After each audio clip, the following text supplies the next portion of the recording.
आज मैं आपको क्लास 10th के चैप्टर 4 जो कि क्वाड्रेटिक इक्वेशन है वो मैं आपको बताने जा रहा हूँ। ये जो है आपका क्वाड्रेटिक इक्वेशन आपको बता रहा हूँ। इसमें सबसे पहले तो हमें एक्सरसाइज फर्स्ट की बात करें तो एक्सरसाइज 4.1 में ये बताया जा रहा है जो कोई भी इक्वेशन क्वाड्रेटिक होगी या नहीं होगी। तो बस हमें यही देखना है जो कोई भी इक्वेशन होगा उसका हाईएस्ट पावर कितनी होगी। यदि आपकी हाईएस्ट पावर 2 होगी तो वह क्वाड्रेटिक होगी, यदि हाईएस्ट पावर 2 नहीं होगी तो क्वाड्रेटिक नहीं होगी। तो एक्सरसाइज 4.1 में हमें यही देखना है। तो एक हम क्वेश्चन लेते हैं, जैसे कि पहले का फर्स्ट है आपका x + 1 of square equals to 2x - 3। तो ये क्वाड्रेटिक है कि नहीं है तो सॉल्व करना है, सॉल्व करेंगे इसे। तो ये a + b का होल स्क्वायर पे हो गया, तो ये a² + 2ab + b²। यहाँ पे आप करिएगा मल्टीप्लाई 2x - 6। अब इसे सॉल्व कर लीजिएगा, 2x कट जाएगा तो x² + 1 + 6 = 0। तो x² + 7 = 0। तो अब इसका हाईएस्ट पावर कितनी है, 2 है, हाईएस्ट पावर 2 है, तो ये आपका क्वाड्रेटिक है। यस, ठीक है ना। तो आपके 4.1 में यही बताना है, जितने भी क्वेश्चन हैं सबको सॉल्व करने हैं और आपको यही बताना है जो कि क्वाड्रेटिक है या नहीं है। हाईएस्ट पावर 2 होगी तो क्वाड्रेटिक होगा, हाईएस्ट पावर 3 होगी, 4 होगी या 1 होगी तो क्वाड्रेटिक नहीं होगा। 1 होती है हाईएस्ट पावर तो आपका होता है लीनियर। यदि आपकी हाईएस्ट पावर यदि 3 होगी तो होगी क्यूबिक, हाईएस्ट पावर 4 होगी तो होगी डबल क्वाड्रेटिक। तो हमें ये सब नहीं बताना है, बस 2 है तो क्वाड्रेटिक हम लिखेंगे, 2 नहीं होगा तो क्वाड्रेटिक नहीं होगा। एक और क्वेश्चन मैं लेता हूँ जैसे कि मान लीजिए एक हो गया, मैं फर्स्ट का सेकंड ले लेता हूँ क्वेश्चन। ये आपका है x² - 2x = -2 3 - x। अब इसमें देखिए x² - 2x ये हो गया आपका -6 + 2x। तो यहाँ पे x² - 2x तो ये है, ये भी इधर आएगा तो -2x होगा तो 4x हो जाएगा। अब +6 = 0। अब इसका भी देखिए पावर कितनी है, 2 है, हाईएस्ट पावर 2 है तो ये भी होगी, यस क्वाड्रेटिक होगा। ठीक है। अब मान लीजिए हम एक और क्वेश्चन लेते हैं जो आपका क्वाड्रेटिक नहीं होगा। तो आपको हम बता दूं जो ये जो है एक है 6 नंबर क्वेश्चन जो कि है x² + 3x + 1 = x - 2 of whole square. थी होगी x² + 3x + 1। इसको हमें सॉल्व करना है a - b of whole square identity पे। तो a² - 2ab करिएगा तो 4x हो जाएगा और +4। तो ये x² कट गया, 3x, ये माइनस का 4x इधर आएगा तो प्लस का हो जाएगा, और ये प्लस का 1 ये इधर आएगा तो माइनस का 1, तो माइनस का 4। तो ये हो गया आपका 7x - 3 = 0। अब देखिए इसकी हाईएस्ट पावर कितनी है, 1 है, तो ये क्वाड्रेटिक नहीं है। No, this is not quadratic. ठीक है। तो हमें पहले में जितने भी क्वेश्चन हैं सब में यही है जो हमें सॉल्व करना है और बताना है क्वाड्रेटिक है या नहीं है। अच्छा, अब दूसरा क्वेश्चन हम देखते हैं। दूसरा सारे वर्ड प्रॉब्लम वाले हैं। इसमें आप यदि आप एनसीईआरटी के आपके पास बुक है तो बेटर होगा। रुक जाइए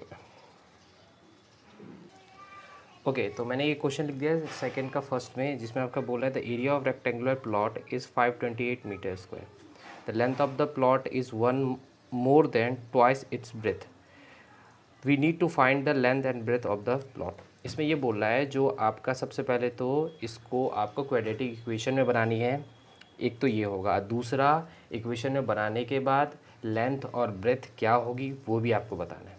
तो सबसे पहले हमें ये देखना है जो यहाँ पे क्या बोला है, the length of the plot is 1 more than twice its breath, मतलब लेंथ जो है ब्रेथ के ट्वाइस से एक ज़्यादा है। तो सबसे पहले हमें लेट कर लेनी है ब्रेथ। ब्रेथ क्या होगी, x। अब यहाँ लेंथ क्या बता रहा है, लेंथ जो होगी, लेंथ जो है वो क्या है, एक ज़्यादा है, एक ज़्यादा है किससे, ट्वाइस से। किसकी ट्वाइस से, ब्रेथ के ट्वाइस से एक ज़्यादा है। तो लेंथ होगी आपका 2x + 1, ब्रेथ के ट्वाइस 2x और उससे एक ज़्यादा। ठीक है। अब हमें लेंथ भी पता चल गया और ब्रेथ भी पता चल गया। तो अब बता रहा है जो एरिया कितना है, क्वेश्चन तो पहले से देखिए, the area of the rectangular plot is 528। तो अब एरिया ऑफ रेक्टेंगुलर प्लॉट कितना है 528। एरिया क्या होता है, एल इंटू बी होता है एरिया रेक्टेंगुलर प्लॉट का, रेक्टेंगल के एरिया एल इंटू बी होता है। तो लेंथ कितनी है, तो 2x + 1 है, और ब्रेथ कितनी है, x है 528। तो ये हो गया आपका 2x² + x = 528। अब 2x², इसको स्टैंडर्ड फॉर्म में कर दीजिए, -528 = 0। एक चीज़ याद रखिएगा, जो क्वाड्रेटिक इक्वेशन होता है उसका स्टैंडर्ड फॉर्म होता है ax² + bx + c = 0। ये होगा इसका स्टैंडर्ड फॉर्म, याद रखिएगा। ओके, तो अब हम क्या करते हैं, इसको फैक्टराइज करेंगे। फैक्टराइज कैसे करते हैं, फर्स्ट थर्ड को इंटू करके। तो आप इसे कर लीजिएगा, आपका आएगा 33 और 32 आएगा। डिफरेंस करके 1 लाना होता है, जो कि आपने 9th में पढ़ी थी। तो 2x² + 33x - 32x - 528 = 0। अब यहाँ पे हमें x कॉमन ले लेना है, तो 2x + 33। यहाँ पे अगेन हमें क्या ले लेना है, 16 कॉमन ले लेना है। तो 16 कॉमन ले लेंगे, तो 2x + 33 = 0। यहाँ पे x - 16 और यहाँ पे 2x + 33 = 0। अब यहाँ पे 16 = 0, x = 6। अब आपको यही एक वैल्यू होगी, क्योंकि ये इसलिए नहीं होगी 2x + 33 इसलिए नहीं होगी क्योंकि कभी भी लेंथ नेगेटिव नहीं होता है, इसलिए ये वाली वैल्यू एग्जिस्ट नहीं करेगी। तो आपकी जो x थी, जो कि थी क्या, ब्रीथ थी, तो ब्रीथ आपने क्या लिया था, x लिया था, तो 16 हो गई। तो आपने ब्रीथ जो था, जो कि x था, वो 16 हो गई, और लेंथ जो कि था 2x + 1, ये हो गई आपकी 33 मीटर में। तो पहला क्वेश्चन ये था। अब हम दूसरा क्वेश्चन अब बताते हैं। तो आपका ये सेकेंड क्वेश्चन क्या कह रहा है, जो the product of 2 consecutive positive integer is 306, we need to find that integers. मतलब बोला है 2 कॉन्जिक्यूटिव पॉजिटिव इंटीजर्स। तो क्या होते हैं कॉन्जिक्यूटिव, मान लीजिए एक 1 हुआ, तो 1 का कॉन्जिक्यूटिव क्या होगा, 2 होगा। मान लीजिए एक इंटीजर आपने 4 लिया, तो 4 का कॉन्जिक्यूटिव क्या होगा, 5 होगा। सिमिलरली जो हम कॉन्जिक्यूटिव लेते हैं उसका नेक्स्ट कॉन्जिक्यूटिव यदि पता करना चाहे तो उसमें एक प्लस कर देते हैं। तो मान लीजिए लेट द फर्स्ट इंटीजर हमने x ले लिया, तो फर्स्ट इंटीजर का जो कॉन्जिक्यूटिव होगा वो क्या होगा, x + 1 होगा। एक प्लस करेंगे कॉन्जिक्यूटिव में। अब क्या बोल रहा है, उन दोनों कॉन्जिक्यूटिव जो नंबर इंटीजर्स हैं उसका प्रोडक्ट क्या है, 306 है। तो इन दोनों का प्रोडक्ट क्या होगा, 306। तो अकॉर्डिंग टू क्वेश्चन इन दोनों का प्रोडक्ट क्या होगा, 306 होगा।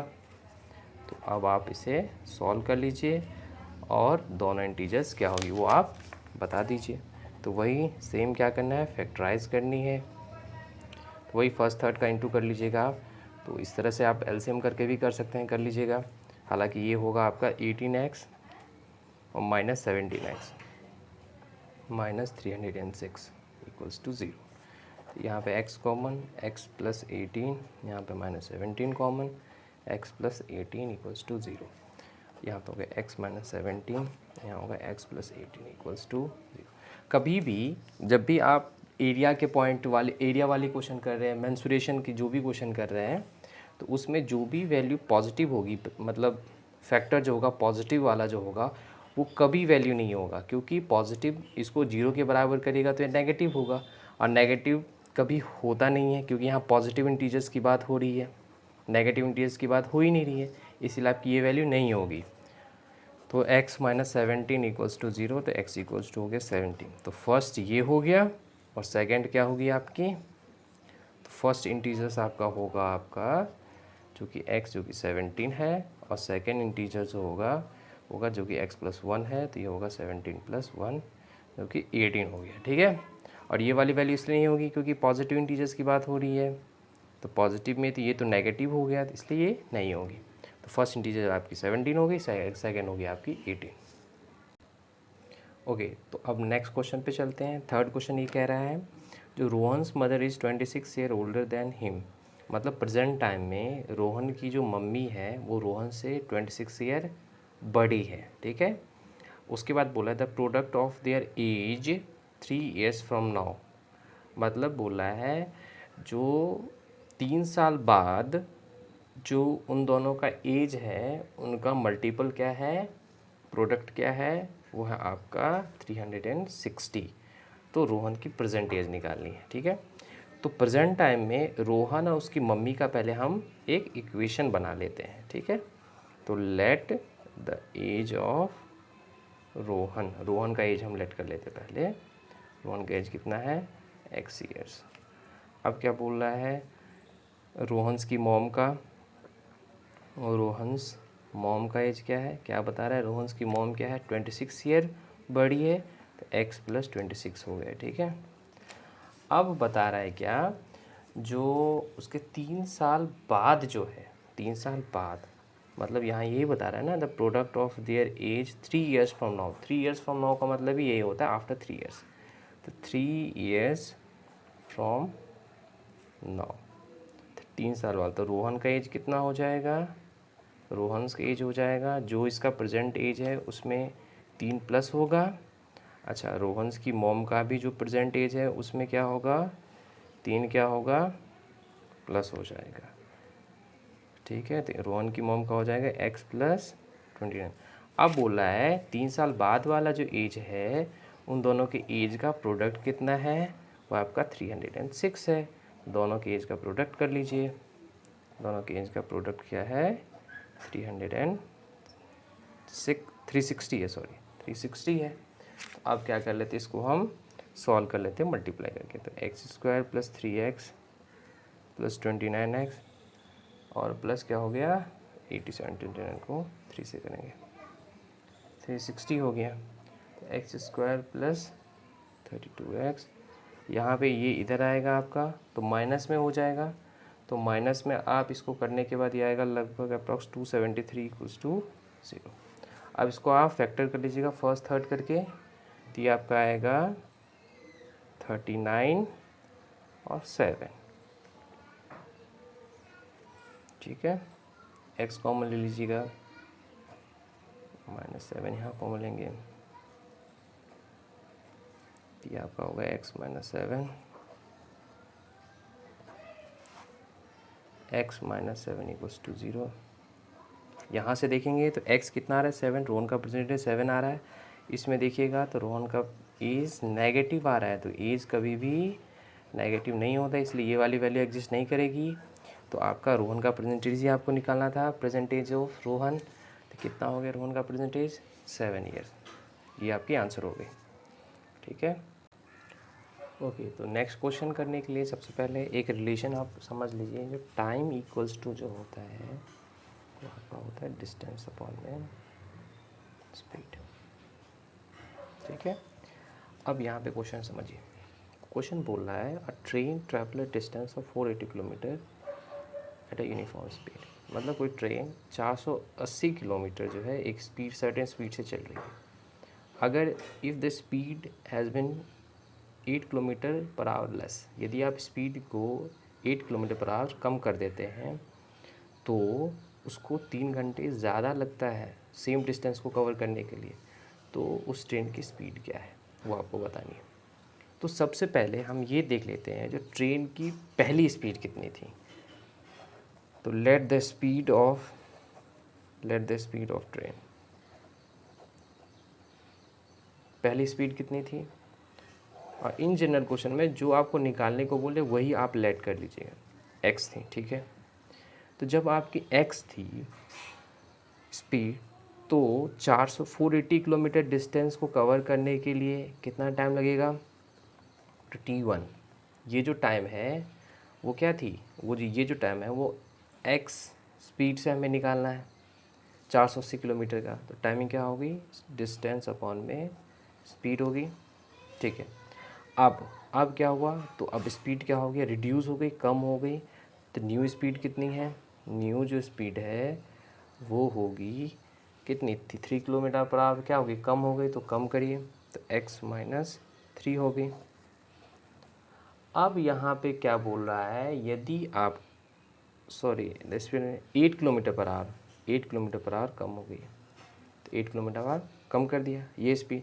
तो इस स्पीड से टाइमिंग क्या लगेगा, पहली वाली स्पीड से जैसे ये टाइमिंग लगा वैसे दूसरे वाली जब स्पीड कम कर दिया तो उससे टाइमिंग क्या लगेगा, तो वही टाइमिंग लगेगा डिस्टेंस अपॉन में स्पीड, तो 480 अपॉन में स्पीड, स्पीड आपका x-8 है।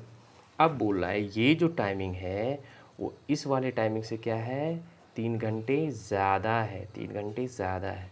तो अब मान लीजिए इन तीनों मतलब दोनों को टाइमिंग को यदि हम बराबर करना चाहें तो क्या करेंगे, ये वाली टाइमिंग ज़्यादा है 3 घंटे और ये वाली टाइमिंग क्या है, कम है। तो आप तो ऐसे भी कल इन दोनों के टाइमिंग का डिफरेंस कितना है, 3 घंटे का, ये ज़्यादा है ये कम है। तो हम इसे ऐसे लिख सकते हैं T2 माइनस T1 बराबर कितने हैं, 3 घंटे का। मतलब ये जो टाइमिंग है इस वाली टाइमिंग से क्या है, 3 घंटे ज़्यादा है। तो T2 माइनस जैसे हम बोलते हैं, हम इसको मान लीजिए 9, इसको मान लीजिए 6, तो क्या होगा, ये जो है इससे 3 घंटे ज़्यादा है।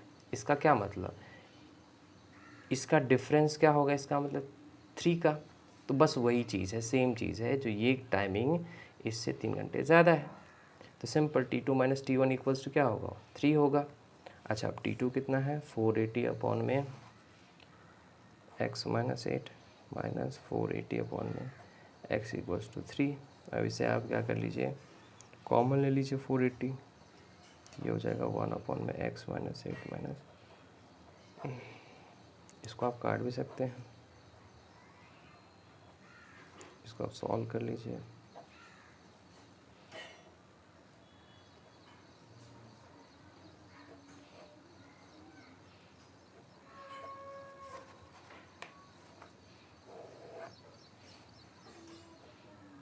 यहाँ पे सॉल्व करेंगे, माइनस होगा, ये कट जाएगा, ये हो जाएगा ओनली 8, ये क्रॉस इंटू हो गया, एक्स स्क्वायर माइनस 8x।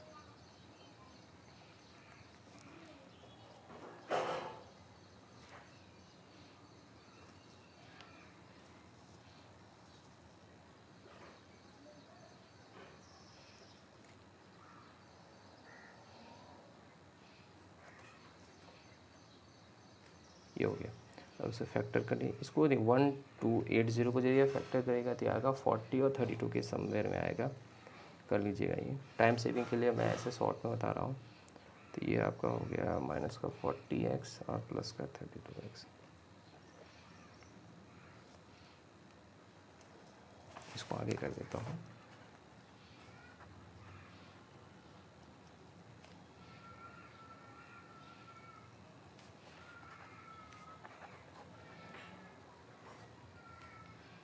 अच्छा यहाँ पे माइनस है, ये माइनस है।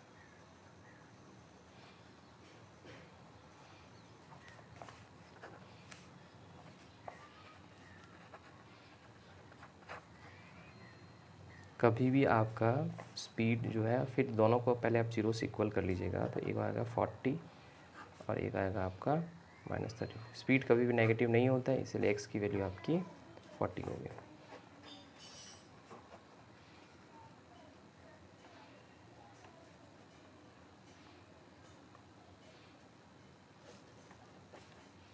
ठीक है, तो मैं ये कहूँगा जो अभी तो आपका एक्सरसाइज 4.1 के सारे क्वेश्चन मैंने बता दिए। इसी तरह से 4.2 4.3 भी है, काफ़ी क्वेश्चन है, काफ़ी कुछ बड़े हैं। प्रैक्टिस करते रहिए और जितने भी वीडियोस आपके इस चैनल पे अपलोड होते हैं सही से देखिए। Thank you so much.